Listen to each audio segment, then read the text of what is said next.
Hello বন্ধুরা, তোমরা সকলে কেমন আছো? নিশ্চয়ই ভালো আছো, আমিও ভালো আছি। চলো আজকে কী কী রান্না করেছি তোমাদের দেখিয়ে দিই। আজকে একটু রান্নার মধ্যে দুটো কথাও বলবো। তাই দেখো, এই যে করেছি ভাত, এই যে সাদা গরম সবে ভাতটা নাবিয়েছি, গরম গরম ভাত। আর করেছি বেগুন ভাজা, এই যে দেখতে পাচ্ছ,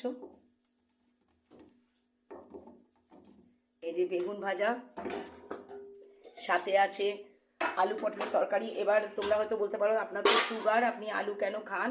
কিন্তু না, আমি খাই না আলু। আমার একটা গুরুবোন আজকে চাল নিতে আসবে, তাই তাকে একটু দুপুরবেলা খেতে বসলেছি। সেও আমাদের মতো নিরামিষ খায়, তাই সে তো আলু খায়, তাই জন্য একটু আলু পটলের তরকারি করেছি, তাকে একটু আলু বেছে বেছে দেবো বলে এই করেছি।